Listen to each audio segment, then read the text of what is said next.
Welcome to the STARS program, seniors taking active roles in society. And now, here's your host, ANITA FINLEY. Okay, so Darwin, wow, that was some Academy Awards. What a faux pas, huh? Yes, it was, and I really want to talk about it because the fallout is continuing, and there's a lot of behind-the-scenes stuff I found out about, and our president of the United States said that if the Academy members had spent more time concentrating on their business and not on attacking him, they would have pulled it off smoothly. Oh, yeah, right. What an idiot. I'm sorry. The thing about it is Warren Beatty and Faye Dunaway, I have to, truth in advertising, I haven't seen them in 50 years, but I have great admiration for them. Faye Dunaway dated my brother when she was 16. Really? And yes, and three of my dearest friends wrote the three films that made Warren Beatty famous. So, I go way back with them. And I must say, though, they didn't pull it off. And it's not their fault, but in a way, let me give you an example. People are saying that this is the first time there's ever been a flub like that in the history of the Academy. That's not true. Sammy Davis Jr. in 1964 was presenting the Oscar for Best Musical Award, and they gave him the wrong card, but it was quickly handled, and Andre Previn took the stage and accepted the Oscar for the Irma la Douce. But then Sammy said, I am going to report this to the NAACP. They can't do this to me. You're kidding.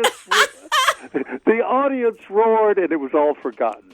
Now, Faye Dunaway and Warren had made, Bonnie and Clyde in 1967, and they didn't get along. And on the day of rehearsal, Warren wouldn't even rehearse with her. And then they had a fight right before they went on. She wanted to be the one who called out the winner, and it was given to him. Now, when he saw that he had been given the wrong card, he was given the card of Emma Stone for La La Land, Best Actress. He should have said, hey, listen, twit backstage, bring me the right card. But he just stood there, and then she grabbed the card from him, and in 1 second, she read it. She didn't read the top part. She just read La La Land, and she got to announce the film. But the cruel thing was, and I really felt sorry for the cast of La La Land and the director. I really did, because they're up there thanking their great aunt in Albuquerque and their mistress in San Antonio. I mean, they go through, and the Brian Cullinan, who was the account executive, he could have rushed out on stage and stopped that embarrassment. Or Warren could have said, just bring on the right card, and it was just a series of errors, and I felt really sorry for. But Darwin, if I look back at it, had it been the other way around, had they announced Moonlight, and then it was La La Land, that would have really been bad, because Moonlight was a very serious, a different kind of a film. So in my heart of hearts, I was glad it was Moonlight and the error was that La La Land won a lot of other things. Moonlight didn't. So I was really happy. Of course, so that's the way I felt. And listen, these things happen, but I thought that what was his name? The MC, I thought he did a great job. I thought that was the best Academy Award evening with the dancing up front. No, I loved it. Yeah, I thought he really did. He graciously took all the blame. Right, we knew it wasn't his fault. This is bringing up some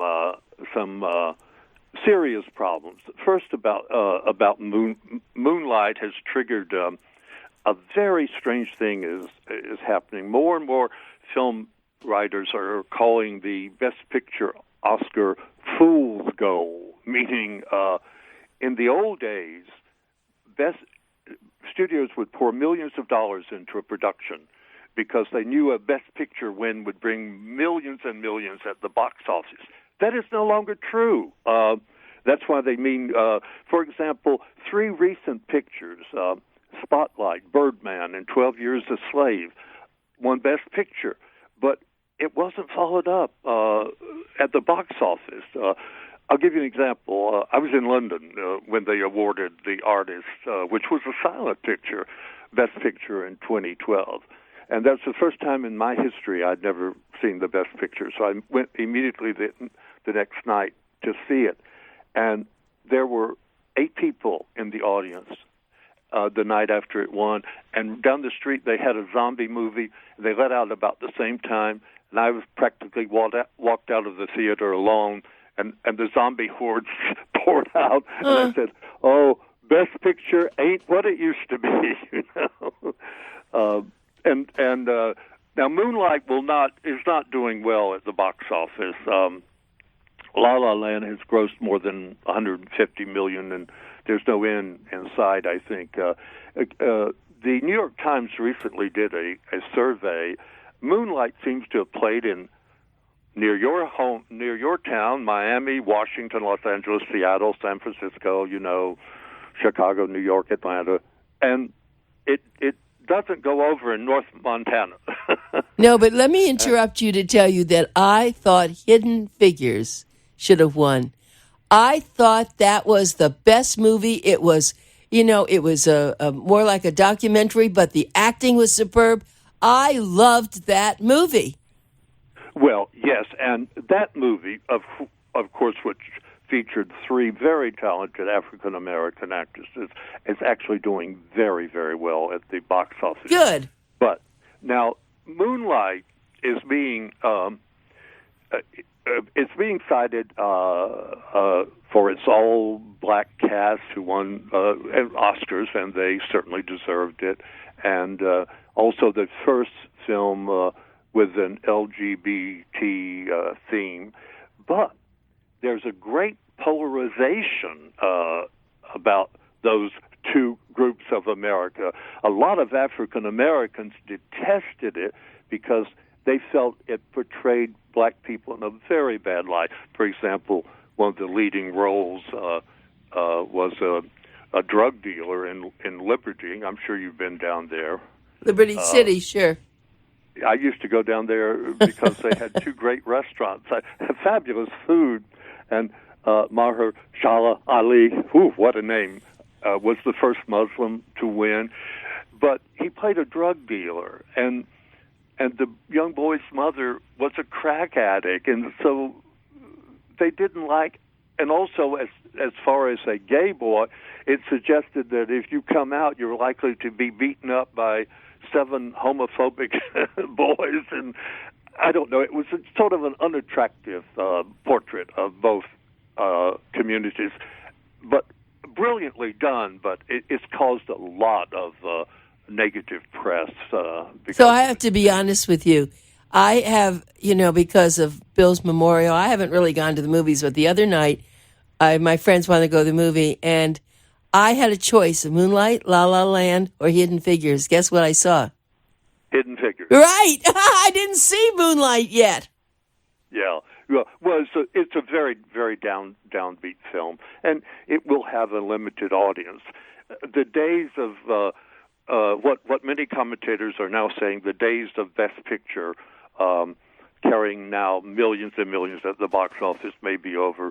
Remember, they still show Gone with the Wind from 39, Casablanca from 42, The Sound of Music from 1960. But so it's a new day out there, and we'll see what's going to happen now. So it went from last year being attacked for Oscars too white to this year some people are tweaking Oscars too black. For the first time in the history, those 6 black performers were nominated for various roles, and that has never happened before. There was another flub that I heard this woman from Australia. Her name is Jane Chapman, and she's an Australian film producer, and she was watching from Sydney, and each year there's a tribute to members of the Academy who've passed on. Of course, the two most famous actresses we lost last year was Debbie Reynolds and Carrie Fisher, and a lady called a starlet called Nancy Davis. Right, your friend Nancy. She became more famous as Nancy Reagan. Right.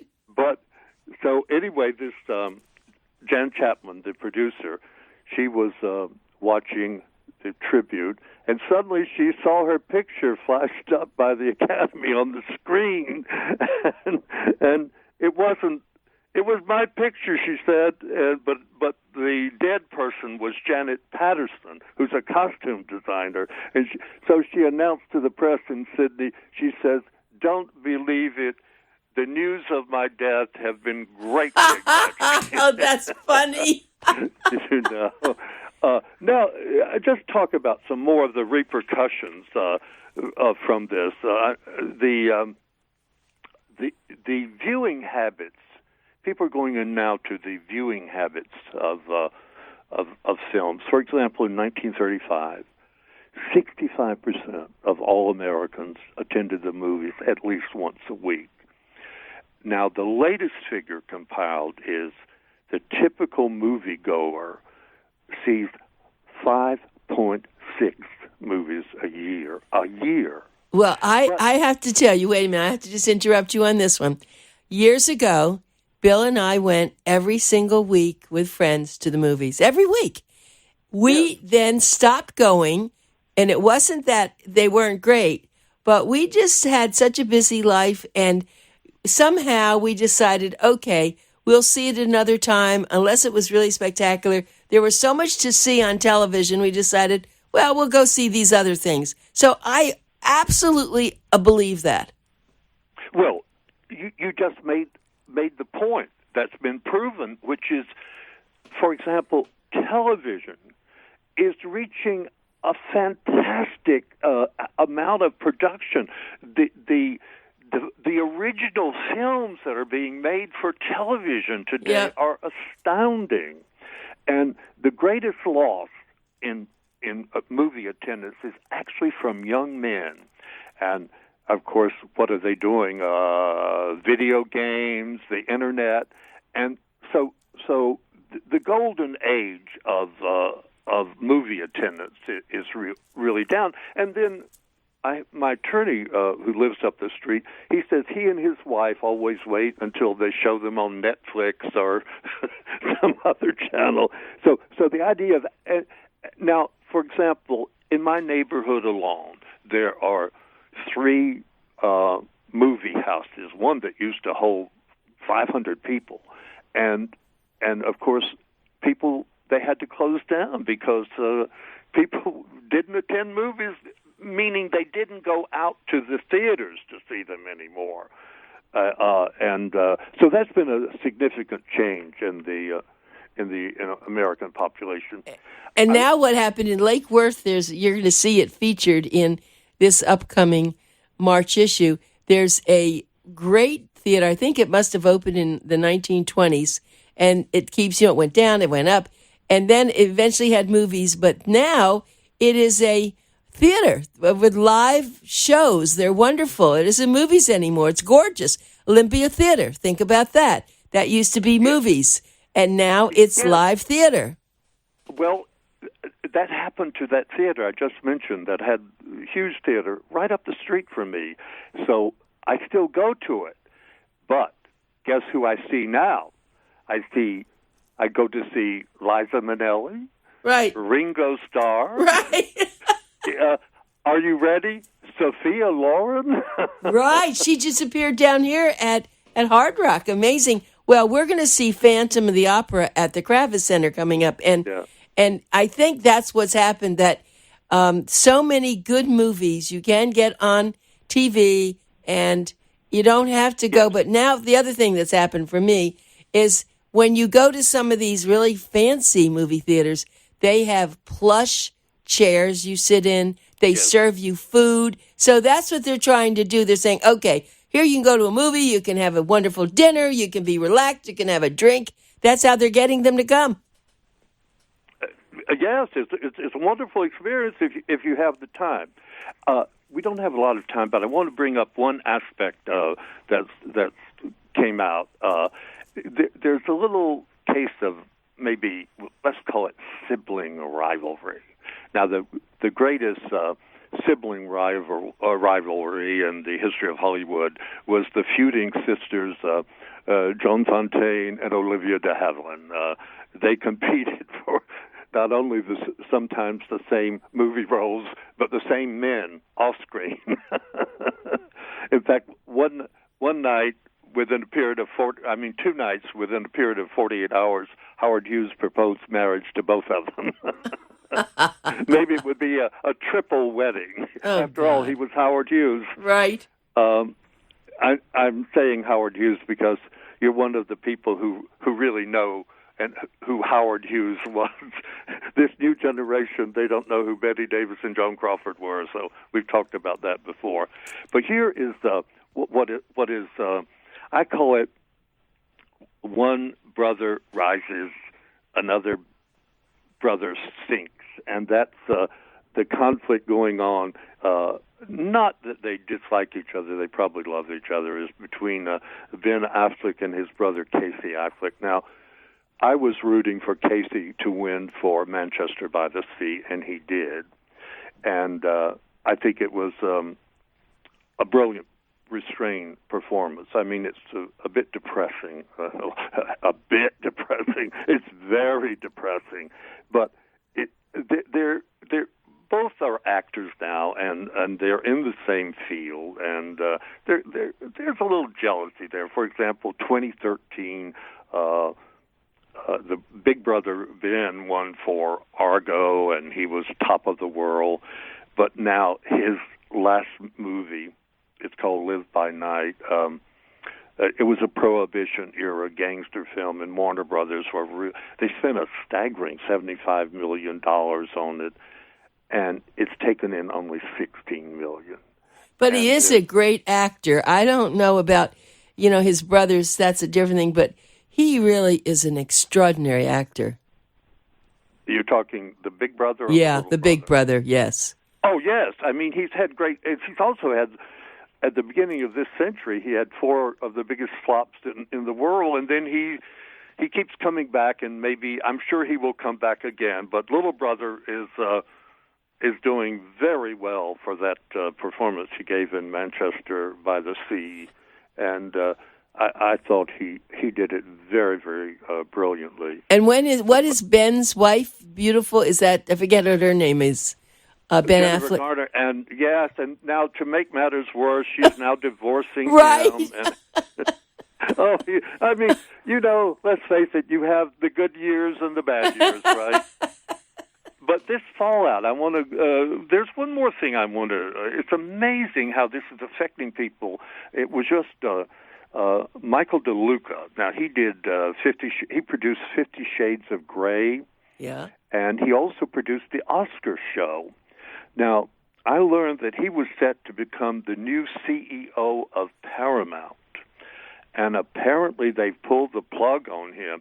Now he wasn't really to blame. But they said they didn't want to announce the CEO because it would bring up all the Oscar disasters again, and that's not how they wanted to relaunch the management of Paramount. So he was honored to be given the job of producer of the Oscars, but now it's playing against him. Yeah. Oh, it's just amazing how these things go, I thought, I have to say, I thought this is the best Oscars, other than the faux pas.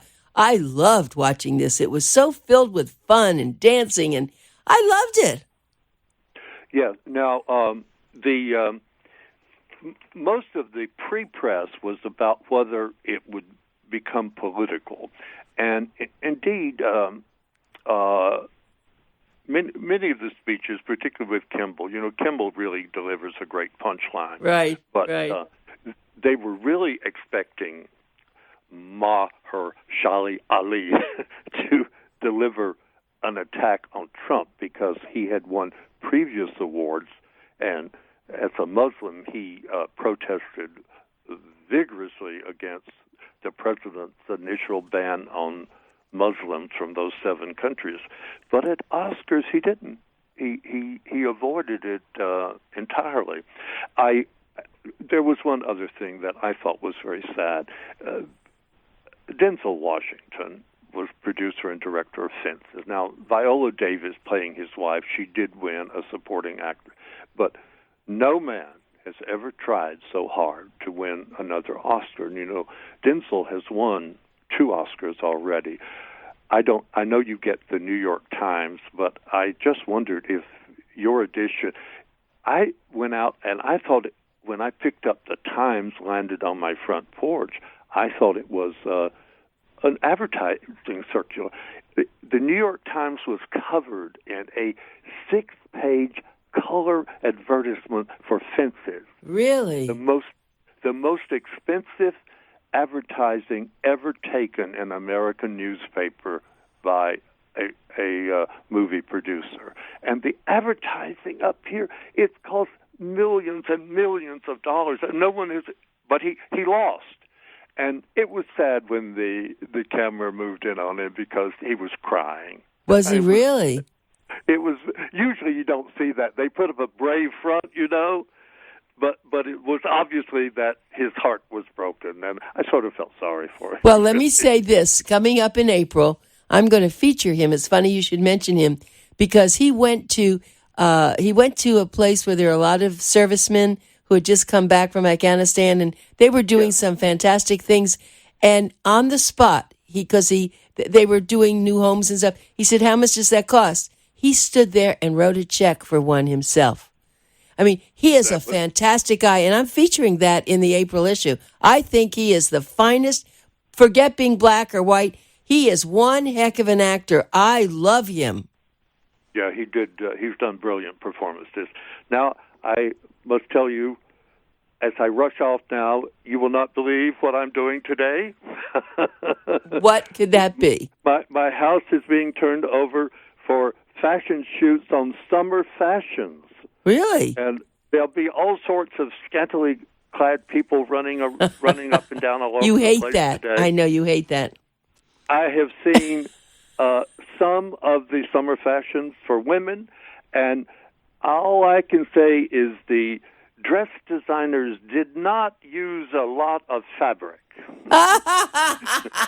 So if my house is not rated, today, oh my gosh, a lot of skin tone, huh? Devoted to summer fashion. Well, it's good. That's what you're supposed to have, some fun there. So, Darwin, I thank you so much. Bill's memorial was really very beautiful, and it's funny. I can be here and laugh on the show, but they're just lonely times at home. But we'll have to talk about that, okay? I love having you on the show this morning. Yes, and you've been just really a trooper through everything. And yeah, well, I was very fortunate. 43 years of great, idyllic life. You're a great addition to senior citizens. If I've got one more minute, I'll tell you. They always say you should be self-deprecating at times. And the kid who works for me came in and said, "Did you see the Oscars last night?" I said, "Yes." He said, "Did you see those 2 old people who got up there and couldn't even get the cards right about who won?" And I said, "Just a minute, kid. Warren Beatty and I are the same age." Right. Oh, yeah. Hit him in the head. Well, that's okay. You know who we are, Darwin. You know that we're just as young and as some of these young people. Exactly. Right? I am a friend of senior citizens. Right. Thanks, Darwin, so much. But you did. All right. Bye.